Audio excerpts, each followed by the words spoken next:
preparado para nosotros en esta mañana. Hemos estado considerando el tema de la oración.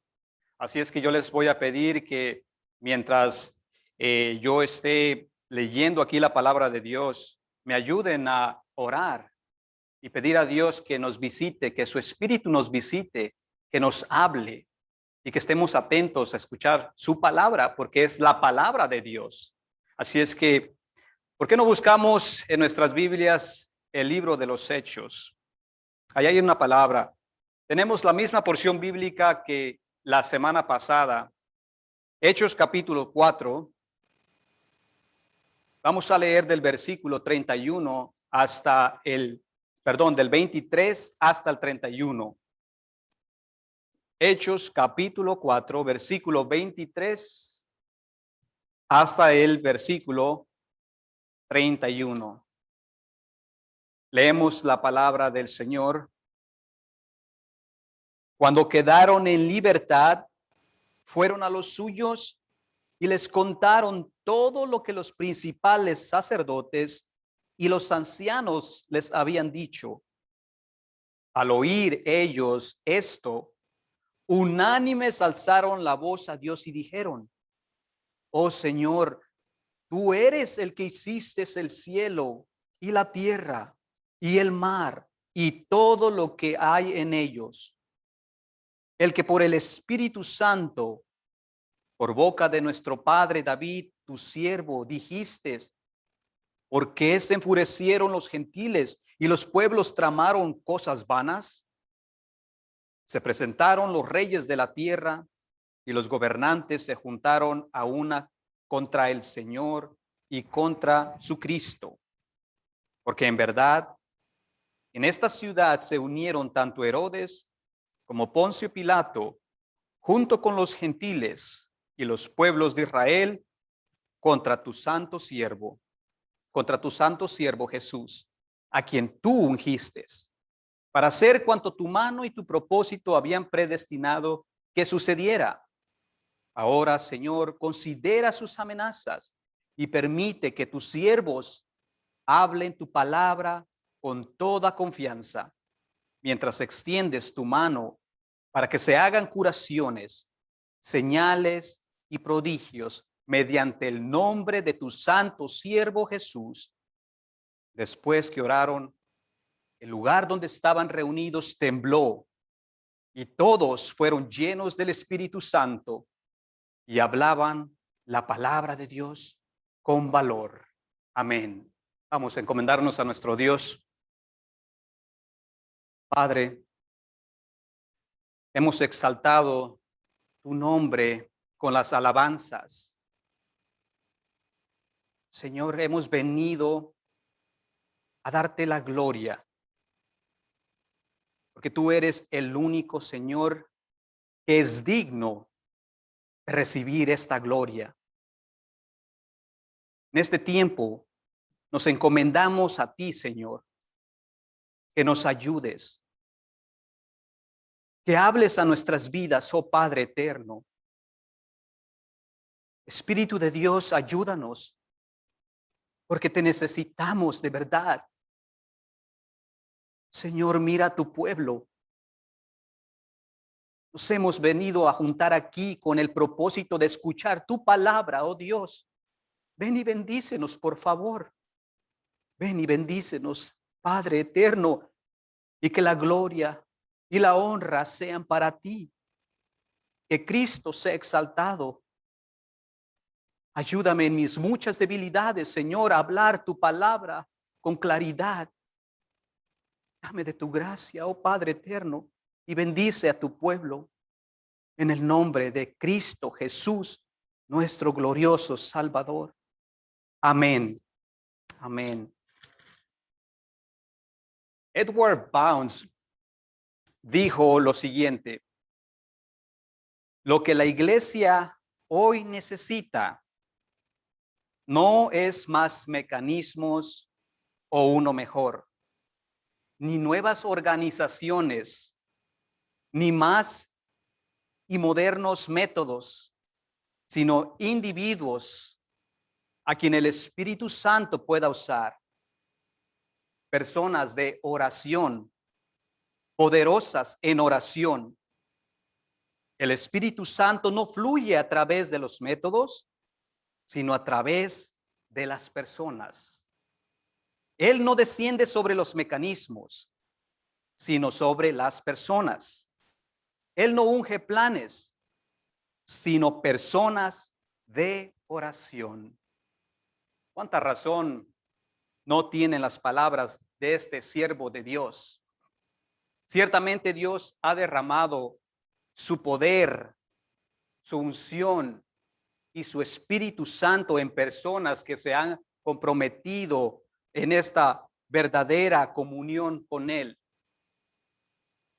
La semana pasada nosotros mencionamos que la iglesia del Señor Jesucristo nació con la oración, se mantuvo en oración y terminará su misión en esta tierra con la oración.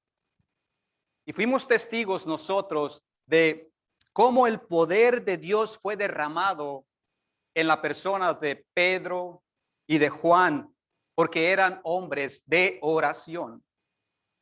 Fuimos testigos como el primer sermón de Pedro, cuando él predicó, más de 3,000 personas fueron salvas. Fuimos testigos de aquel milagro poderoso cuando esta persona que estaba lisiada frente a las puertas del templo, Dios obró un milagro a través de sus apóstoles y esta persona le fue restaurado su salud. Y también fuimos testigos de cómo, a pesar de la oposición que la iglesia del Señor Jesucristo estaba comenzando a tener, Pedro y Juan y la iglesia agarraron valor para seguir predicando las buenas nuevas. Hoy nuestra meta, querida iglesia, no es mirar en sí la iglesia de aquel primer siglo. No es mirar en sí la iglesia, sino más bien, hoy en esta mañana, yo quiero concentrarme en esta oración que ellos levantaron, que la iglesia levantó, la forma de la oración. Hay 3 cosas importantes que componen esta oración y las vamos a ver nosotros todos juntos aquí. Primero, nosotros vamos a ver que en esta oración se da un reconocimiento al ser de Dios. Se da un reconocimiento al ser de Dios. En segundo lugar, nosotros vamos a ver en esta oración que se está admitiendo una debilidad. Se admite una debilidad. Y en tercer lugar, nosotros vamos a ver en esta oración que se está implorando por una necesidad. Una necesidad. Así es que son estas 3 componentes principales en esta oración que nosotros vamos a estudiar, hermanos. Vea conmigo el versículo 24 y vamos a ver cómo esta iglesia hace un reconocimiento al ser de Dios. Observe el versículo 24 y vamos a leerlo. Al oír ellos esto, o sea, las cosas que Pedro y Juan vinieron a decirle a la iglesia, unánimes alzaron la voz a Dios y dijeron, oh Señor, tú eres el que hiciste el cielo y la tierra, el mar y todo lo que en ellos hay, el que por el Espíritu Santo, por boca de nuestro padre David, tu siervo, dijiste, ¿por qué se enfurecieron los gentiles y los pueblos tramaron cosas malas? Se presentaron los reyes de la tierra y los gobernantes se juntaron a una contra el Señor y contra su Cristo. Porque en verdad en esta ciudad se unieron tanto Herodes como Poncio Pilato, junto con los gentiles y los pueblos de Israel, contra tu santo siervo Jesús, a quien tú ungiste para hacer todo cuanto tu mano y tu propósito habían predestinado que sucediera. Aquí podemos ver claramente que la manera que ellos se aproximaron al trono de Dios para orar fue, en primer lugar, como ya dijimos, hacer un reconocimiento de quién es ese Dios al cual ellos se están acercando. ¿Por qué es importante, querida iglesia, tener una teología correcta en saber quién es ese Dios al cual nosotros nos estamos aproximando en la oración? Bueno, porque la forma en que usted entiende cómo es ese Dios al que usted está suplicando determinará, ¿sabe qué? La confianza y la fe que usted va a poner en él. Es decir, si lo único que yo sé que hay un Dios por ahí arriba en las nubes y no sabes cómo es su carácter, es poderoso, es invencible, es limitado, me escucha, no me escucha, me ama, no me ama, entiende mi sufrimiento, este ser al cual yo le estoy suplicando. Todas estas cosas afectarán la manera en que yo me dirijo en la oración. Hay personas en todo el mundo que no conocen al Dios de la Biblia y que elevan sus oraciones al aire esperando que por si acaso ahí hay un ser que los pueda escuchar. Otros si han escuchado del Dios de la Biblia, pero no conocen sus atributos, no saben su carácter, no saben que Él es todopoderoso y por lo tanto, al elevar sus oraciones y al suplicar por alguna situación, humanamente hablando, imposible, se les dificulta entender que Dios lo puede todo. Dios lo puede todo. Muchas veces, ¿sabe qué? Nos concentramos tanto en nuestro problema que lo que hacemos es perder la perspectiva de lo poderoso que es nuestro Dios. Así es. Vemos nuestra aflicción tan grande que hacemos ver a nuestro Dios pequeñito. Puede ser que ante nuestros ojos nuestro problema, sin lugar a duda, sea un problema muy fuerte. Eso puede ser verdad. Pero cuando lo comparamos con quién es nuestro Dios, lo grande que es Él, lo poderoso que es Él, el problema debería ser pequeñito comparado con nuestro gran Dios. ¿Hace sentido, hermanos? Nuestros ojos deberían estar puestos en aquel que hizo los cielos y la tierra y todo lo que en ellos hay. Un día los discípulos de Cristo estaban cruzando el mar de Galilea. El Señor Jesús ya les había dicho, crucemos al otro lado. Además, él mismo estaba en la barca junto con sus discípulos y se levantó una tormenta tan grande que la Biblia dice que los discípulos verdaderamente pensaban que iban a morir. ¿Y qué es lo que hicieron? Obviamente no estamos negando que sea un problema grande. Obviamente no estamos pensando que ellos no estaban en peligro, sí lo estaban, pero quitaron sus ojos del Hijo de Dios y pusieron sus ojos en esa tormenta tan grande que hicieron ver a Jesús que no era poderoso. En otra ocasión también leemos en la palabra de Dios que cuando Moisés envió a los 12 espías a que reconocieran la tierra de Canaán, aquella tierra que Dios ya les había prometido y Dios ya les había dicho que les daría. Y cuando él envía a los 12 espías, ¿sabe cuál fue el reporte que trajeron hacia Moisés y hacia todo el pueblo? 10 de ellos dijeron, esto es imposible para nosotros. No podemos nosotros contra estos enemigos. No lo lograremos. Olvídense. Son gigantes, además tienen unas murallas tremendas, la ciudad es muy grande, nosotros somos pequeños. Olvídense de eso.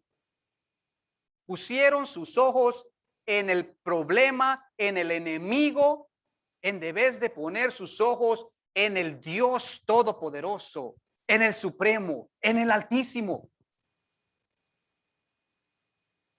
Solamente 2 de ellos pusieron sus ojos en Dios y continuaron creyéndole esas promesas. Caleb y Josué. Ellos dijeron, no, sí podemos, porque nuestro Dios es más grande, más poderoso. Sí podemos, porque Dios va delante de nosotros. Por eso me encanta esta oración aquí que esta iglesia está haciendo, que está elevando a Dios primeramente por sobre todas las cosas, por sobre todo su problema. La Biblia nos habla del poder de Dios y de su soberanía, hermanos, desde el principio de la Biblia hasta el fin. La Biblia nos habla de ese poder de Dios tan grande. Al entender que Dios es todopoderoso y que Él es soberano, ¿sabe qué? Nos ayudará a ver las situaciones que nos ocurren en esta vida desde otra perspectiva. Por ejemplo, la Biblia presenta a Dios como Rey absoluto y eterno. Nos da a entender entonces a nosotros cuando leemos esto que su dominio, hermanos, su dominio, su reinado abarcan desde los confines de la tierra hasta la última de las galaxias, desde los tronos y dominios celestiales hasta el abismo del Hades, desde el principio y hasta la eternidad de eternidades. Él es el Rey absoluto, Él es Rey de todo. El profeta Jeremías anuncia esta gran verdad en Jeremías 10:10. Y allí en Jeremías 10:10 él dice, escuche lo que dice el profeta Jeremías, pero el Rey, el Señor es el Dios verdadero. Y después dice, Él es el Dios vivo y el Rey eterno. Entonces, al yo entender esto, elevará mi confianza en ese Dios al cual yo me estoy aproximando. Y por lo tanto, ¿sabe qué? Mi fe va a aumentar porque estoy poniendo a Dios en lo más alto. Pablo también habla un poco de esto en su primera carta a Timoteo y en el versículo 17 del primer capítulo, él dice, por tanto, al Rey eterno, nuevamente, inmortal, invisible, único Dios, a él sea honor y gloria por los siglos de los siglos. El rey David en el Salmo 59:16 eleva también una oración y alaba a Dios por su gran poder. Salmo 135:6 nos habla que el dominio de Dios, escuche esto, incluye los cielos, la tierra, los mares y todos los abismos. Él controla las nubes, Él controla los relámpagos, Él controla la lluvia, Él controla los vientos. Ese es nuestro Padre celestial, querida iglesia. Ese es el que está por nosotros. Ese es el que oye nuestras súplicas, el que oye mis angustias. Ese es el que va delante de nosotros, caminando, marchando, alumbrando nuestro camino mientras estamos en esta tierra. Ese es mi Dios al cual yo le presento mi causa. porque sé que Él es el creador de todas las cosas y que por lo tanto, como yo sé eso de Dios, no hay nada imposible para Él. Amén. En segundo lugar, lo que vemos en esta oración que se está elevando es que se está admitiendo una debilidad, una debilidad. Aquí vemos una iglesia que estaba poniendo sin lugar a duda en lo más alto a Dios, pero también vemos una iglesia consciente de que ellos tienen limitaciones.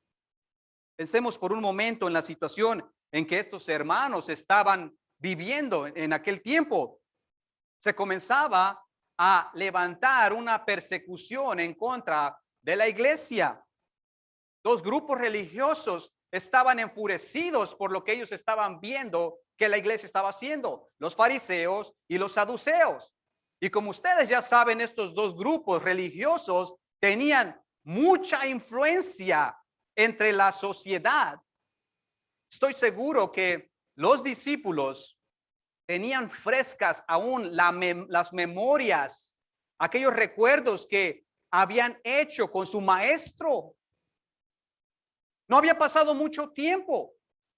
Estoy seguro que ellos habían recordado que estas personas fueron los que pusieron al Señor Jesucristo ante los tribunales y que pedían a gritos, decían, crucifícale, crucifícale. Esta situación no era una situación fácil. Era una persecución que se comenzaba a levantar y como les dije, estas personas tenían mucha influencia entre la sociedad. Así es que imagínense cómo ellos se sintieron cuando estas personas los comenzaban a amenazar y les dijeron, si ustedes no paran de hablar en el nombre de Jesús, ¿saben qué? Los vamos a poner en prisión. Me paran ese carrito. Se acabó.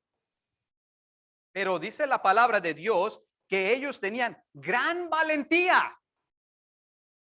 Dijeron, no podemos obedecer a los hombres. Nosotros tenemos que obedecer a Dios. Nosotros tenemos que obedecer a Dios. Hermanos, esto es un buen ejemplo para nosotros el día de hoy de cómo ante esta adversidad, esta situación difícil, la iglesia sabe que elevó una oración por esa causa, ese problema, esa adversidad. Debemos reconocer que nosotros no tenemos la suficiente capacidad para enfrentar ciertas situaciones en esta vida. Tenemos que reconocer que hay situaciones y aflicciones que simplemente, ¿sabe qué? Será imposible que podamos hacerle frente en nuestras propias fuerzas. Tenemos que admitir que somos seres finitos, con muchas limitaciones, con muchas debilidades, y que por lo tanto tenemos que venir ante el trono de Dios para derramar nuestro corazón, admitiendo nuestra gran debilidad que hay en nosotros. Pensemos por un momento en lo que dijo el apóstol Pablo. Él dijo, cuando soy débil, entonces soy ¿qué? Fuerte. Cuando soy débil, entonces soy fuerte. ¿Qué quiere decir esto, hermanos? Bueno, simplemente que nuestras debilidades, escuche esto, es importante, que nuestras debilidades nos orillarán o nos empujarán a buscar la presencia de Dios en oración. A Pablo se le permitió tener un aguijón en la carne, que un mensajero de Satanás, y ese problema que Pablo estaba acarreando, que no entendía por qué no me quita esto. Pero esa situación fue el instrumento que Dios usó para fortalecer más a Pablo, para fortalecerlo. Por eso Pablo, cuando se enfrentaba a personas, él sabía a quién estaba sirviendo, él sabía de dónde venían sus fuerzas, Cuando lo pusieron en prisión, para él no era nada eso, porque sabe que miraba ese problema pequeñito y su Dios grande. Él sabía y decía, Dios está en control de todas las cosas. Él puede hacer lo que a él le plazca. Él es el Rey eterno.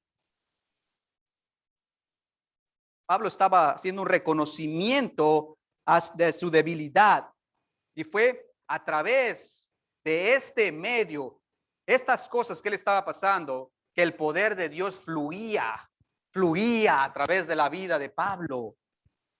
Hermanos, Dios usa nuestras adversidades, las adversidades en esta vida, para que nos acerquemos más a Dios, para que dependamos de Dios.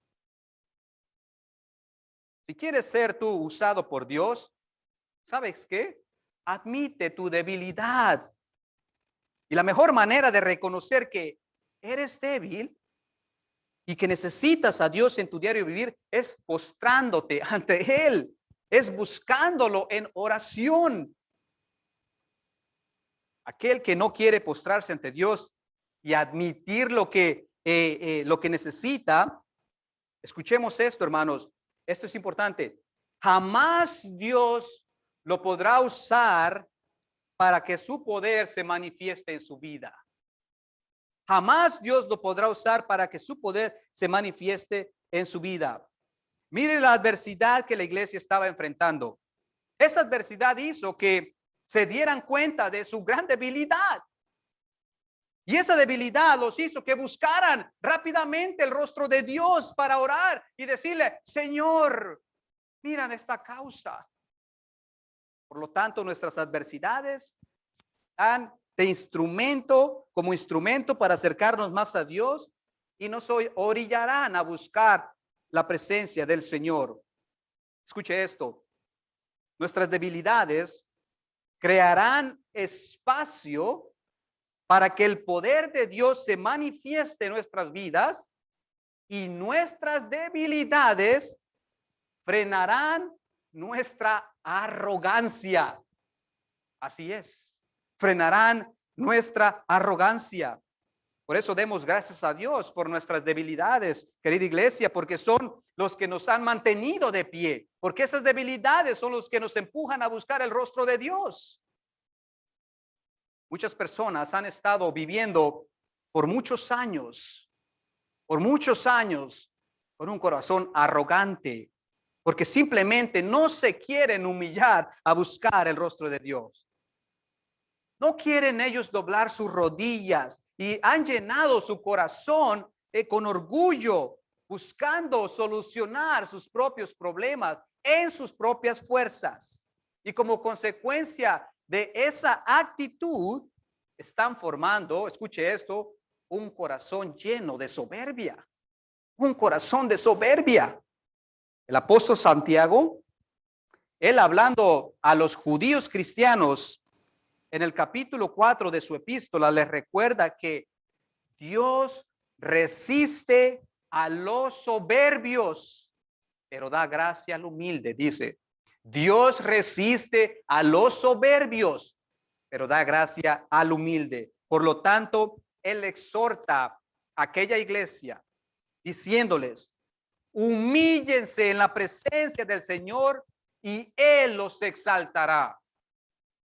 En otras palabras, aquel que no busca el consejo de Dios, la dirección de Dios, la presencia de Dios para orar, se está haciendo igual que una persona soberbia, una persona arrogante, porque con sus acciones, hermanos, está diciendo, ¿sabes qué, Dios?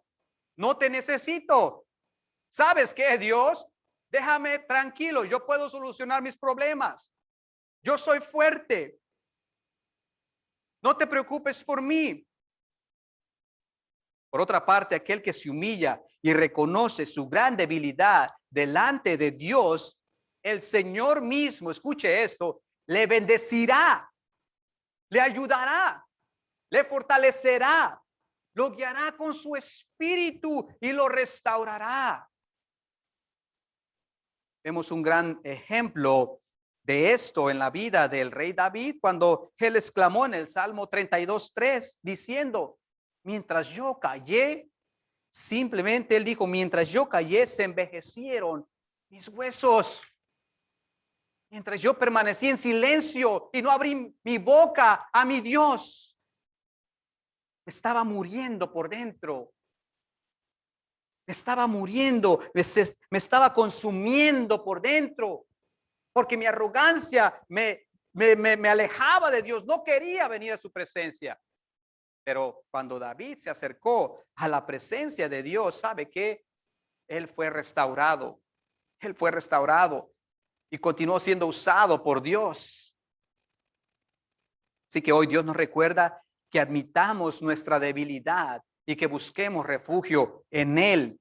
Y Dios mismo renovará nuestras fuerzas como las águilas, como dice Isaías 40:31, que los que esperan en Jehová renovarán sus fuerzas, se remontarán con alas como las águilas, correrán y no se cansarán, caminarán y no se fatigarán, porque la presencia de Jehová es la fortaleza de su iglesia.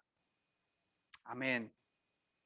Por último, lo que vemos en esta oración hecha por la iglesia en Hechos 4 es que ellos hacen un clamor, un clamor. Lea conmigo nuevamente el versículo 29 y 30. El versículo 29 y 30, ahí dice, ahora Señor, considera sus amenazas y permite que tus siervos hablen tu palabra con toda confianza, mientras extiendes tu mano para que se hagan curaciones, señales y prodigios mediante el nombre de tu siervo Jesús. Hasta este momento, hermanos, hemos visto que dos cosas. Que cuando estudiamos esta oración aquí, primero vimos que se dio un reconocimiento al ser de Dios. Segundo, vimos que se admitió una debilidad. Y ahora en esta última parte, analizaremos este clamor que la iglesia elevó. Y quiero que vea conmigo cómo ellos piden a Dios que su evangelio siga avanzando y que permita que sus siervos hablen la palabra con toda confianza. Otras versiones dice con toda valentía. Esto es maravilloso, hermanos. La iglesia aquí está suplicando a Dios en un mismo clamor que su reino avance. Y si algo nosotros tenemos que suplicar en estos días es que nos permita hablar su palabra y predicar el evangelio con toda valentía y que su reino avance también.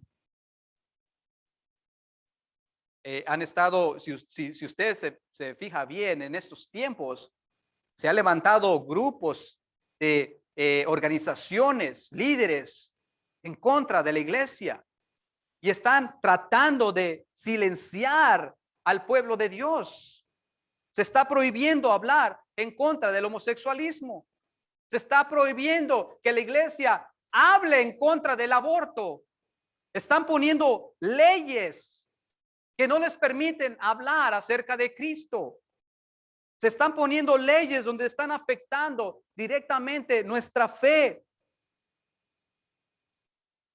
Actualmente alrededor del mundo existen 50 países que persiguen duramente a los cristianos, donde Corea del Norte es el que lidera esta lista, es el que más persigue a los cristianos, seguido por Afganistán y Somalia.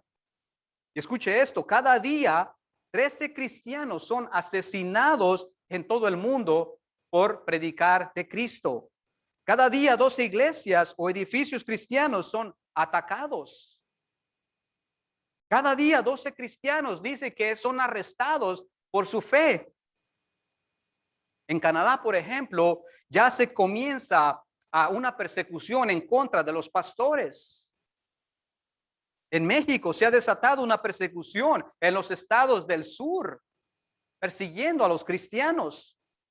¿Sabe qué? No faltará mucho aquí, hermanos, cuando se dicten leyes que van a poner seriamente en un hilo su fe. Van a retar su fe. Cuando se comiencen a poner leyes seriamente que le van a decir, usted no tiene derecho a predicar o a su fe, porque si lo hace, usted va a terminar en la cárcel. Entonces, en vista que estamos viviendo tiempos difíciles, hermanos, pidamos a Dios que nos conceda mantenernos fieles hasta el fin y que mientras tanto hablemos con mucha valentía su palabra. Quisiera que vayamos por un momento a la segunda epístola de Timoteo. Acompáñenme ahí, por favor. Estamos por terminar. La segunda epístola de Timoteo, en el primer versículo, en el primer capítulo, versículos 6 al 8. Quiero que veamos algo aquí juntos. Es importante. Ahí dice, por lo cual te recuerdo que avives el fuego del don de Dios que hay en ti por la imposición de mis manos. Porque no nos ha dado Dios espíritu de cobardía, sino de poder, de amor y de dominio propio. Por tanto, no te avergüences del testimonio de nuestro Señor, ni de mí, prisionero suyo, sino participa conmigo en las aflicciones por el evangelio según el poder de Dios. Pablo aquí, querida iglesia, Pablo aquí está escribiendo a su amado hijo Timoteo en la fe y sabiendo que esta epístola fue la última que Pablo escribió y él sabiendo ya de antemano que estaba condenado a muerte, él dirige estas palabras a Timoteo y le dice, por tanto, no te avergüences del testimonio de mí ni de Cristo. Y le dice, predica la palabra. Dios nos ha dado un espíritu de poder. ¿Sabe por qué se los dijo? ¿Sabe por qué Pablo le está hablando así a Timoteo? Porque el joven Timoteo se encontraba atemorizado por una gran persecución de Nerón que vino. Y Timoteo estaba viendo lo que estaba sucediendo con todos los cristianos, siendo quemados vivos, siendo puestos en prisión, siendo decapitados. Miren las palabras de Pablo y la valentía que él está diciendo a su hijo en la fe, a Timoteo. Timoteo, predica la palabra de Dios. No te avergüences del evangelio. Un hombre que sabía que iba a ser decapitado en unos cuantos días, pero él está diciendo, sigue adelante. Dios te ha dado un espíritu de poder. Nosotros necesitamos comprender que Dios nos ha dado un espíritu de poder. Nosotros necesitamos orar a Dios que nos conceda seguir caminando con valentía en estos días, avanzando su reino, proclamando la gloria de Jehová. Así es que, hermanos, con esto en mente, yo quiero concluir que rogamos a Dios, que buscamos su presencia en oración, sabiendo que son tiempos difíciles y que llegará el día cuando tu fe va a ser probada, cuando se levante una persecución en este país, cuando verdaderamente ahí vas a saber si eres cristiano o no eres cristiano. Cuando venga por ti los gobiernos y digan, ¿tú predicas esto? ¿Cómo vamos a responder? ¿Cómo vamos a enfrentarnos? Dice la palabra de Dios que en los últimos días la fe de muchos va a ser probada ahí. Por eso, querida iglesia, roguemos a Dios que nos dé un espíritu así, de poder, de dominio propio, de valentía. Que no nos avergoncemos del evangelio y que no nos avergoncemos de lo que predicamos, porque nosotros somos la iglesia del Señor Jesucristo. Así es que vamos a encomendarnos a Dios con esto, hermanos, y espero que el Señor haya bendecido sus almas y que meditemos en esta palabra que hoy Dios nos entregó. Amén. Vamos a buscar a Dios. Padre, gracias, porque tú eres un Dios grande y poderoso, como lo hemos visto aquí. Gracias, Padre Celestial, que nos has dado tu palabra. Y hemos visto, Señor, aquí en tu palabra, que tú eres el Rey Supremo, el Altísimo, y que no hay nada imposible para ti. Oh Señor, danos así como a tu iglesia, del primer siglo, un espíritu, Señor, de valentía para seguir adelante, avanzando el reino de Cristo. Ayúdanos, Padre. Bendice a este pueblo que se reunió aquí. Señor, ayúdanos. Concédenos seguir hacia adelante en el nombre de nuestro Salvador. Y que tú seas muy exaltado, Señor, por sobre todas las cosas, aún por encima de todas nuestras debilidades. Porque para ti es la gloria. Gracias, Padre, en el nombre de Jesús. Amén. Amén.